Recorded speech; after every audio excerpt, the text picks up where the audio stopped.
The life you want will disrupt the life you have. Everyone says they want to change their life, but not everyone is willing to change the life they have here and now for the life that they want.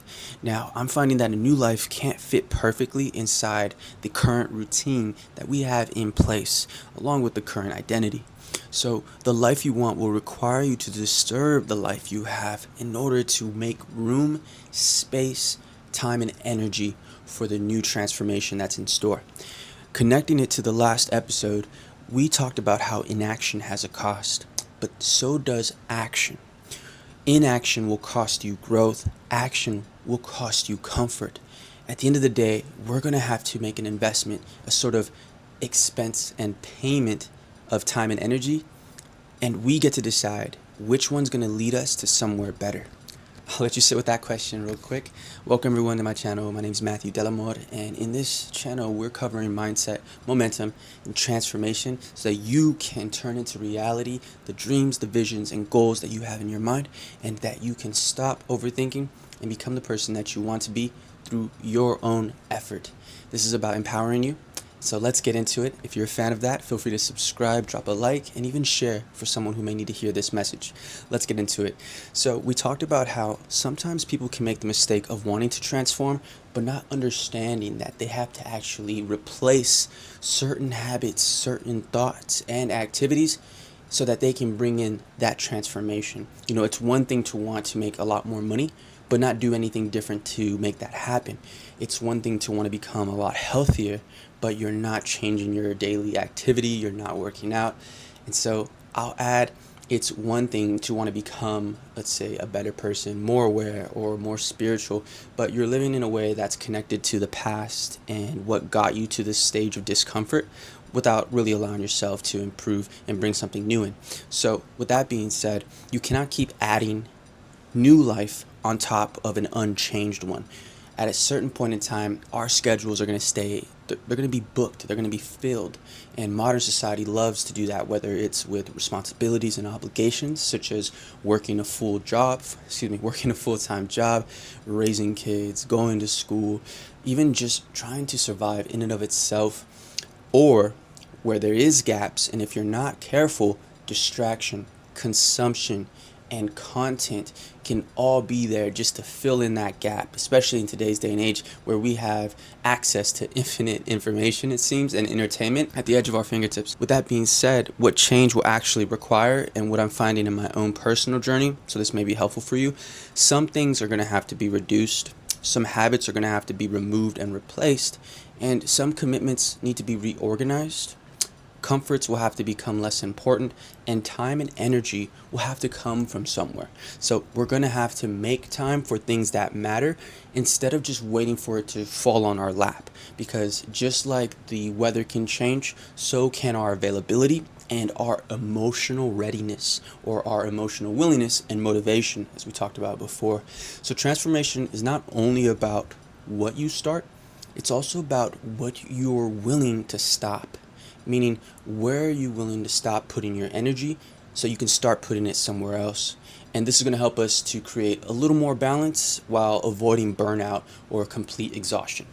Why progress feels uncomfortable? It's going to be because sometimes new priorities will compete with your old habits. Sleeping earlier, for example, will conflict with entertainment, perhaps your nightlife. Saving will conflict with impulsive spending and that sort of dopamine hit from retail therapy, quote unquote, and creating will conflict with consumption. Focus conflicts with always being available, and the discomfort is often the collision between these two versions of yourself. Sometimes we find ourselves in the middle grounds, kind of like a limbo state or a state of becoming and not necessarily fully there. And that can be uncomfortable for people, because there's a sense of uncertainty, there's a sense of unknowingness, and just the change. It takes more time and attention. So I totally understand that. But at the end of the day, who you become at the other side of that will be so much greater. And we're here, I believe, to evolve. And it's up to us to make that a priority. That's a big goal of this channel, is giving you the tools and the techniques, as well as the insight and even the accountability community for you to foster a space that you feel safe and comfortable to transform and build the momentum and to realize your potential in a meaningful way. With all the distractions out there, all the endless entertainment, doom scrolling, just what do they say, AI slop, things of that nature, it's so easy to spend up so much of your precious time and awareness in stuff that doesn't give anything back. But what can be actually helpful is to start doing things that will give you leverage and give you something back in return in a later date. And one thing that I found very helpful, for example, is filming. I record a video here, I do the work on the back end, and then once I hit publish, that video is there in perpetuity, or it's there forever. That's the point. When you create something, ideally it can last and it can bring back to you something more meaningful, whether it's the experience, the knowledge and lessons from it, or how you help others through your creations. Now, progress itself, we talked about, is uncomfortable, but it is so necessary. And we have to recognize that a lot of the conflict can come from our identity. So your old routine feels familiar, your old identity wants predictability, and even the people around you may expect the old version of yourself or the old version of you. And so you may feel guilty about changing your availability or your priorities or not reaching out as much. People have different priorities, different seasons of life. So don't feel guilty if you feel like the people around you are perhaps not in alignment with who you want to become. You can still love people from a distance. You can still cherish the friendship and the positives in it, but don't sacrifice your transformation for other people's expectations. All right, you may be tempted to return to what feels normal. And while that's understandable, journaling and just having time like meditation or just time to reflect with yourself is really going to help replace that, because it allows you to cultivate that sense of understanding. They say people make decisions based on emotion and then justify it with logic. Well, sometimes our emotions are going to want to pull us back to what's comfortable, and then we want to justify it with logic. But other times we have to reverse it. We have to use logic to justify the transformation that we're going through, and then through that logical explanation, allow the thoughts of it to stir up new emotions that are going to favor the momentum shift, that are going to favor the new life that we're building. So for me, I have several goals and interests in mind. I realize that I can't pursue all of them equally with the same intensity. For example, building this channel, MDA, it requires me to make it a real priority. And choosing one direction means having to temporarily leave others, either on the side or just kind of, how they say, on the back burner. So not everything meaningful can be equally important at the same time to us. And that has to be intentional. It has to be a choice for us. So growth does require a focus season. And that doesn't mean neglecting your health, your relationships, or your responsibilities, but it does mean giving deliberate energy to one thing more importantly than others. Making that main goal, so to speak, your priority. This will allow us to focus and give our best effort to the transformation so that it happens not only quicker, but in a way that's more sustainable. Because there are times where a temporary imbalance can help us to create long-term stability. We'll be able to focus so much on one area of life that it becomes solid. It's now part of our foundation for us to build off of onto other things and other projects. This really hit home for me because my mind likes to go in a lot of different places and I tend to overthink.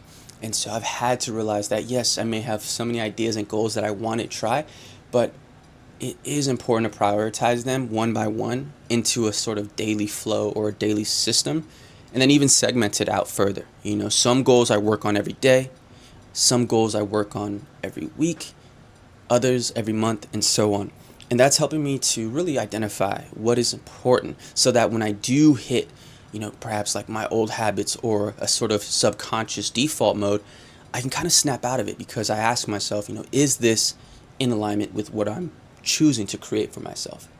And I think that's one of the biggest shifts you can make going into adulthood, is that there's no longer others who are responsible to tell you what to do with your life or your time.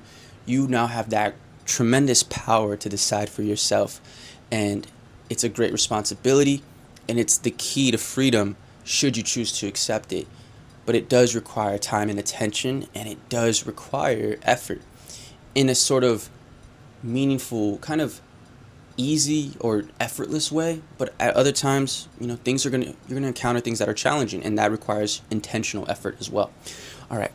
Now, I do want to say that sometimes, even though transformation looks unbalanced, it can be important for you to create more meaningful stability in your life instead of a one-off, let me go to the gym once a week, or let me eat healthy this one day, and then for the next month I'm going to eat just fast food. So you want to create sort of a focus, and that might feel like an imbalance. It's going to allow you to recalibrate and refocus so that the habit becomes more permanent. Now, I do want you to consider a series of questions moving forward that may help you on your journey of transformation and building momentum. Consider these questions. What part of your routine conflicts with the future that you want? What comfort are you protecting that you should instead let go of? What needs less time so your real priority can receive more time, energy, and effort? And what is one change that you can make today?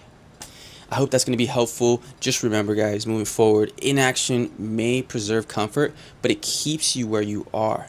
And that's going to be in conflict with transformation, which is a sort of, think of it like forward movement. Now, action will disrupt comfort, but it does create movement. And your schedules, your priorities, and your identity all have to change in order for you to change. The disruption may be the space that your life needs so that you can start to see the momentum that you're looking for. Now, you cannot build this life while protecting every part of your old life. Your old habits, your old relationships, if they're no longer serving you in a positive way. Only you really can understand what that means. Only you can really identify those habits and what they are. Later on, we will consider doing coaching. So if you need some more insight, maybe to spot your blind spots, that can be something to offer. But for now, take some time to reflect on that, and we'll make a video coming up soon that goes into that. I'll leave you with this. Feel free to comment below what is one thing that you can reduce, remove, or replace in your life to make room for the next chapter. And are you ready to make that decision? Because our activities, our choices, our thoughts, a lot of it stems from our beliefs. And at the end of the day, what is our belief but a decision? And so if you're ready for transformation, I encourage you to decide to take it seriously, to do something every day repeatedly so that you can begin to see the results of your actions and build more self-confidence and begin to reorganize your identity into a version that is truer and more genuine to who you really are. I appreciate you guys watching, and I hope you enjoyed it. If you did, feel free to leave a like and subscribe, and I'll talk to you on the next video. I'm strongly considering posting more. I really want to say thank you to all the new subscribers. We've gained a few over the past couple days, and it means a lot to me, and I'm glad you're here for the journey. So as always, good things to you and yours. Much love and many blessings.